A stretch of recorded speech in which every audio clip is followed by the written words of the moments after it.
Hi all, today we will learn a lesson called We Are Not Afraid to Die If We Can All Be Together from grade 11. Let's go through with the lesson.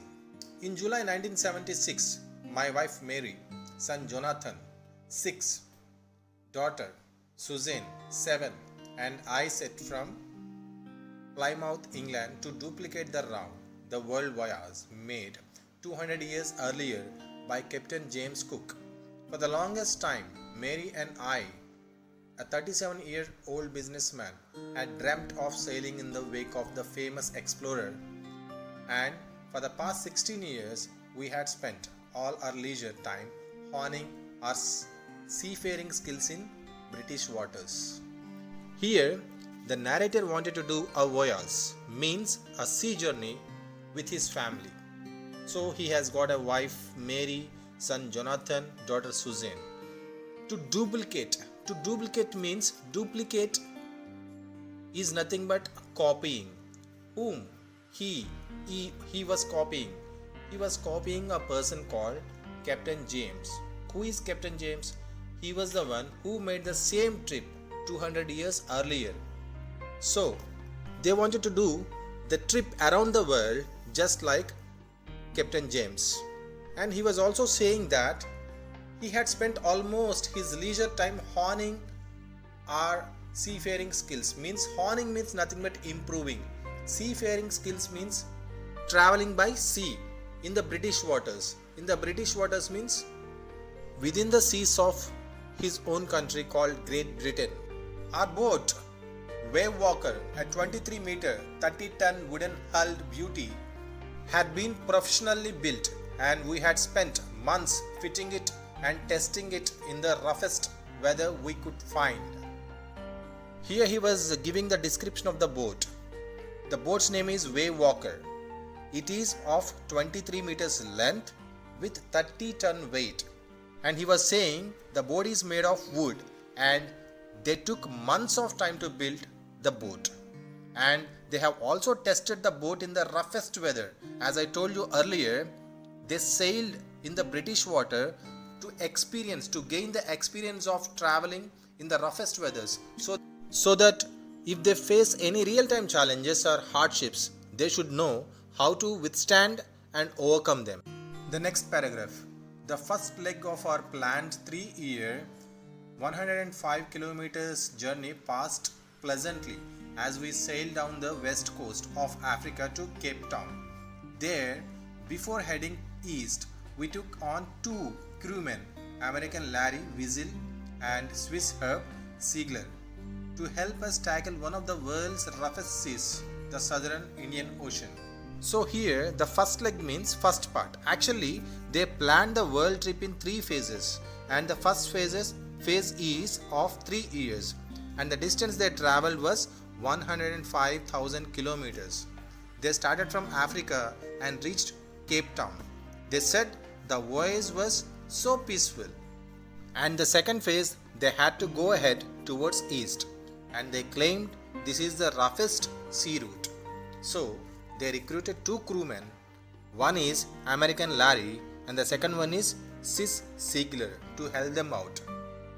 On the second day out of Cape Town, we began to encounter strong gales for the next few weeks. They blew continuously. Gales did not worry me, but the size of the waves was alarming, up to 15 meters, as high as our main mast. After leaving Cape Town, on their second day, they started facing heavy winds. It blew for weeks continuously. Here the narrator was saying that he was not bothered about the gales. Gales means wind. But the size of the waves scared him. How high they were? They were 15 meters high, and they were as high as mast. What is mast?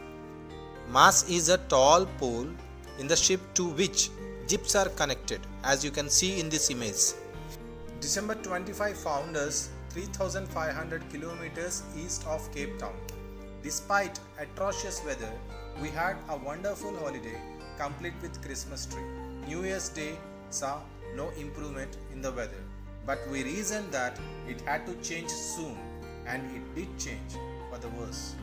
Finally, it was 25th of December. It was Christmas. By that time, where were they? They were 3,500 kilometers away from Cape Town.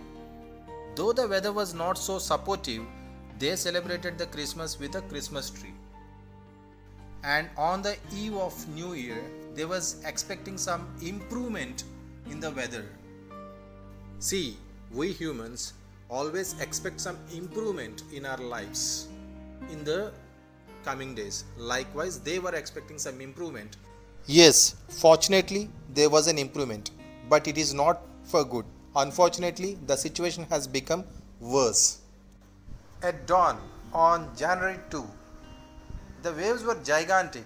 We were sailing with only a small storm jib and were still making 8 knots.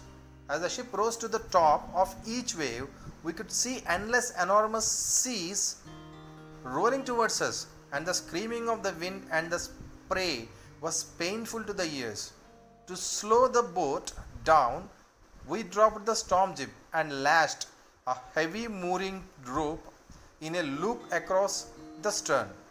Then we double lashed everything, went through our life raft drill, attached lifeliness, donned oilskins and life jackets, and waited.